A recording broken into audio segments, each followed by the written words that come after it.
Welcome to Alternative Education in the Crosshairs. I'm here at FreedomProject Academy. They have kindly offered to host the filming of this roundtable. To my right, I have Lynn Taylor, who is from North Carolina. She's a homeschool mom of 23 years and has served as a mentor to many homeschool parents in her home state. She has won several prestigious awards and is a great researcher and has been published in homeschool magazines. And we welcome you, Lynn, to the roundtable. Thank you, Mary. And to my left is Kirsten Lombard, who has been an activist here in her home state of Wisconsin for a decade. The last 5 years, her emphasis has been on educational matters. Kirsten is also the editor of Common Ground on Common Core. She edited 18 essays from people of all sorts of political spectrum and put it together and showed that there was indeed common ground on Common Core. And she is currently working for a update on a book that Beverly Eekman has written. Thank you. And welcome, Kirsten. Thank you very much, Mary. It's a delight to be here. And I'm Mary Black. I'm Curriculum Director for FreedomProject Academy. I have been in education for 43 years and I have been very active in the last few years in educational policy and was very active in the fight against Common Core, and do not believe the fight is yet over, and that's why we are all here. So with that said, let's begin our conversation with a look at the data that the educational model for data shows. These are some of the points. I'm going to flash through some of them. And I now understand these are 400 points. I believe now the benchmark is 800 points. But I hope you will look through some of this and realize that this covers every phase of your life. And this is what is being gathered from your children. And we're going to discuss the various ways that this information is being garnered, and you may not even know it. I would like to just pick up from there, Mary, and talk a little bit about how why we're talking about this at all today. And one of the central points that Mary and Lynn and I would all like to get across to private school parents, homeschool parents, and public school parents, if you happen to be watching, is that there has been a decided shift away from academics in our education system, and that we have instead moved towards something called skills-based training or workforce development in education. So how did we get there? And I think one of the really important things to understand about that is that this has been going on for a long time. This is a shift that has been taking place really over the course of a century or more. This really got ramped up in earnest in the 1920s, 1910s and 20s in what we call the progressive era. When there was a great deal of interest in efficiency models, and they were looking to see how they could make education more efficient, how they could streamline it, and how they could tie it more to career tracking or shifting children into the workforce the minute they were out of school, or preparing children for the workforce via school. As part of that, what's happened over the course of a century is really that parents have been sold a lie. And we've embraced, most people in the United States have now embraced that lie, that education really isn't about anything more than preparing children for a good job or a job when they get out of school. I think when we stop to think about what education is and should be, I think all of us sitting here and probably most people out in our viewing audience would agree that education is something more than that, and that it should be something more than that it involves helping children to learn how to think, not telling them what to think, not training them in basic skills that will prepare them for a rudimentary, mundane job, but something that will allow them to self-determine, something that will allow them to create their own futures in the way that they and their parents would prefer. Right, and let me just add to that, Kirsten, that what we're seeing, especially with the passage of Every Student Succeeds Act, is that the shift has been in education to minimally educate so that your child, no matter what educational background they come from, will have to be dependent on someone else to lead them. So we're breeding, or we're seeing being bred, a lot of people, and this is not just in our K through 12 systems, this is in our post-educational system, this is in our adult workforce retraining or re-education as well, that you have this big shift where focus on academics has given way to how can I be competent, and that's one of the things that we need to understand. And here's another thing that we need to point out. This particular shift in education is not the fault or the product of any certain political party. This is a joint effort from all political sides, and it streams from our federal down into our state level. So we have several areas of attention that we, those who are involved in this, need to pay attention to so that we can say, wait a minute, not in my backyard. Absolutely. By way of giving some illustration of how intense this shift has become and how accelerated it has become, I can certainly speak to the fact that here in the state of Wisconsin, for at least 2 biennial budgets now, and it looks like we're about to do this in a 3rd biennial budget, our governor, Governor Scott Walker, has been very invested in ensuring that there's money in our state budget to permit children as young as the 6th grade, actually every 6th grader, will be writing academic and career plans as early as the 6th grade. I've talked to kindergarten teachers and 1st grade teachers here in the state of Wisconsin who have said to me, oh, Kirsten, 6th grade, that's nothing. We're told that we need to start talking to our children in our classrooms about goals as early as kindergarten. So, I mean, we have moved very decidedly away from an academic path and towards a skills-based I've heard some education. people term it as cradle to grave, and that's exactly what it is. Mm-hmm. From the time you were born till the time you are reintroduced into the earth, it's going to be that your life is not your own, your decisions are not your own, your career is not your own. Some of the states have adopted standards that supposedly are not Common Core but do align with ESSA, and they have 3 tracks. You're either life skills ready, military skills ready, or college or career ready. Now, who determines what those readiness things are? And I think that's where we need to connect the dots. And then Right. I know, Mary, you have another Yes, story you do. that you would like to tell. Indeed. But all of this long list of Right. data points that Mary shared just a Right. few moments ago, this is how they're doing it. This is how they're career tracking children. It is through the collection of all of these data points, Right. all of these other observations that are happening in the classroom, many of which, as we're going to discuss later on in the series, are social and emotionally socially and emotionally based, and as they collect that and compile all of that data and crunch it, they are coming up with algorithms that give them justifications Right. for tracking children Right. in certain ways. Exactly. And I'd like to introduce another slide as I tell my story, because I think the visual picture, and I think many of our parents will actually picture their child with the change with the educational supply and being pulled on the other side by the employers.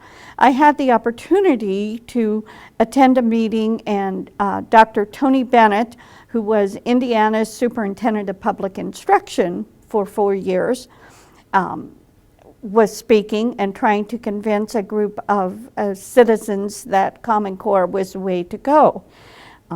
I had met him several times before, and he reluctantly finally recognized me and my question.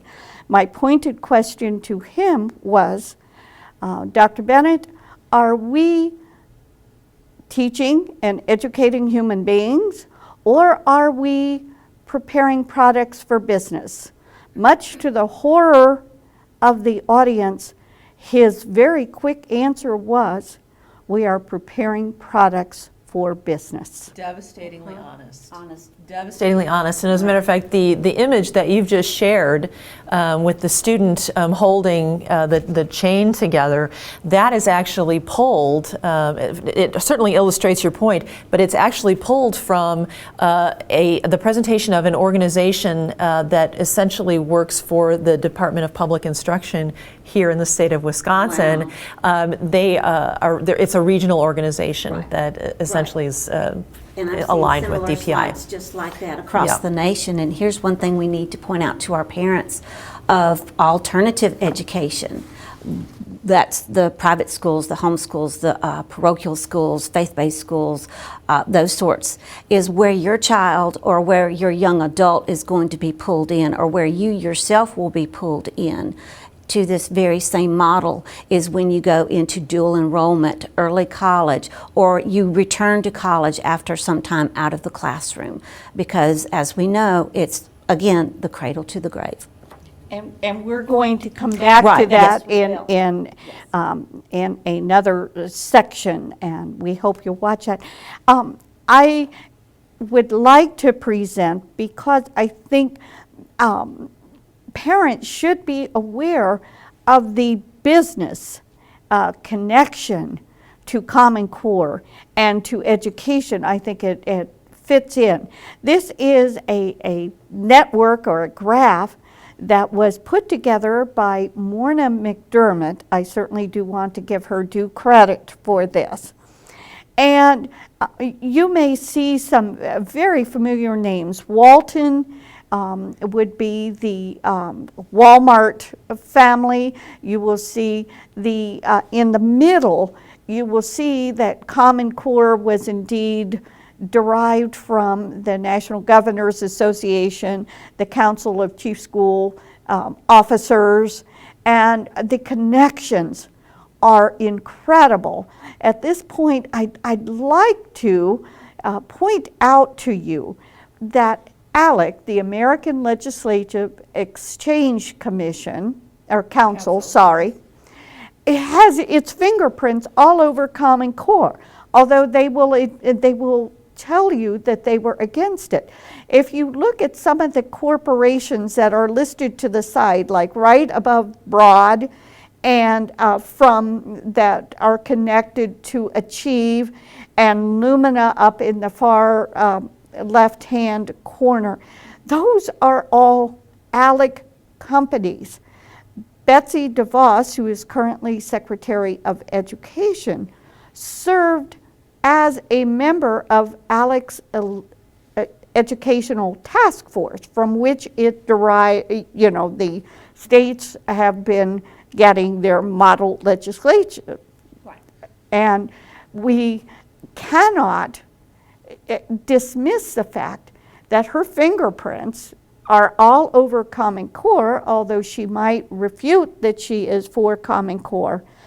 But she is for school choice, and the two are connected, and we cannot forget that. I think that school choice is so marketed now that it sounds, as the words say, very excellent. You know, we want to give parents a choice, but they're connected, and don't be misled, because their definition of school choice is not our definition. Right, and I think let's just be very, very clear. When we talk about the American Legislative Exchange Council, this is an organization that actually has been billed for many years as a conservative organization. So, you know, people who tend to vote Republican or who tend to think of themselves as conservative have been given this notion that ALEC is wonderful. All this model legislation that is being developed out of ALEC is very positive and good. That it's going to, you know, be more freeing for people, et cetera.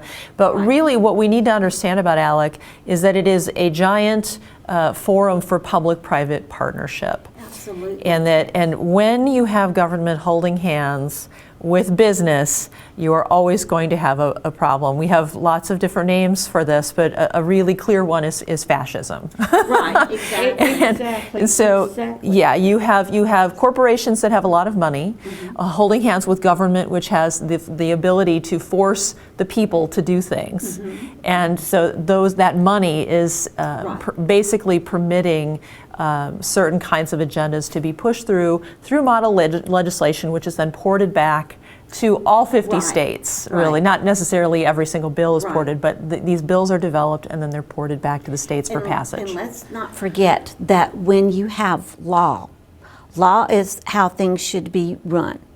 Policy is what drives, and a lot of people are mistaking policy as law when law says you must, cross the street in this fashion. Well, a policy may come by and say, well, no, you can only do it if the light is red, and then you can cross. Do you see where I'm going with this? Policy and law are two different things, but many of these public-private partnerships like ALEC and all these model legislations are really model policies, and we have to watch who's driving the policy because it's not always who you think it is. And I think an example of this that we have spoken about is there is model legislation that is being put forth by ALEC that gives the parents the right to determine their choice of education for their child.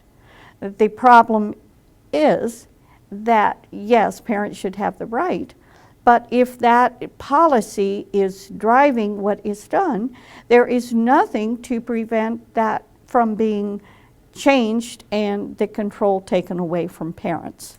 Right. So I think one way that parents might want to think about this is that you have a natural right over your child. That is a natural right. When government starts developing language to tell you that you have a right, now you're transferring from a natural right to a privilege, essentially, that government is giving you.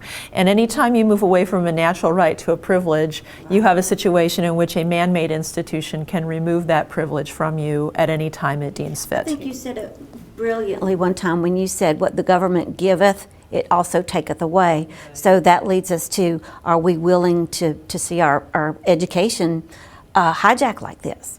And that goes back to that what you were talking about, the competency-based. And let's look at the definition of competency, Kirsten. Yeah, absolutely. So one of the things that we also really want to get across to parents watching this is that there are a lot of word games being played with the public today. You probably see this in lots of other policy areas, but in education it's rife with games. And so what we would like to do is show you both the meaning that you and I might understand from a word and the hidden meaning that government or public-private partnership is leveraging. They want you to understand it in the way that most people would understand it, but they have a very different meaning that they're leveraging. So it's hidden.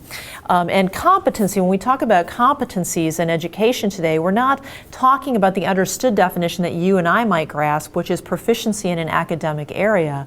Instead, what we're talking about is a skills-based emotional and psychological training so that children will be eventually useful in industry. It's a very utilitarian definition of competency. So you hear, when they throw this word competency around in education today now, you always think, oh, it's great, my kid's going to be competent. That sounds wonderful, of course, right?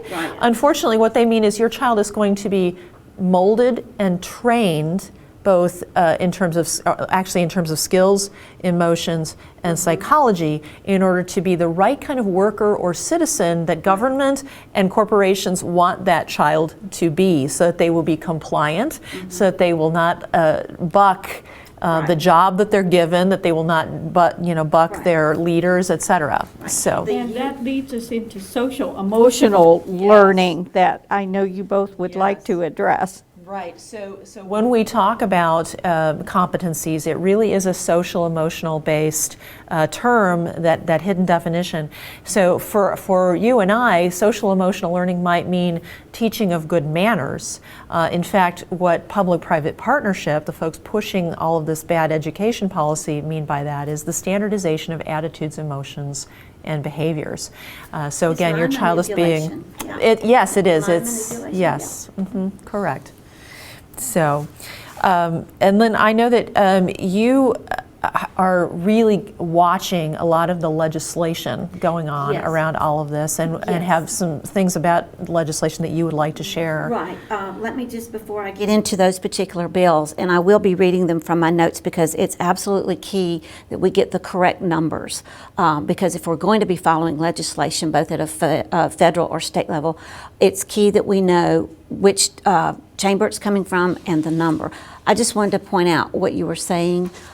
Some states have termed it, and I think this came from the U.S. Chamber of Commerce's foundation, which is just run over with manipulation, is they're calling our students either human capital or talent pipeline supply material. Right. Now, these are human beings that God has given us to raise, to nurture, and to love, and these are the terms that these public-private partnerships are giving living, breathing humans. I just want to point that out. Okay, some of the federal legislation bills that I've been watching, and they all fall into this shift from academics into workforce.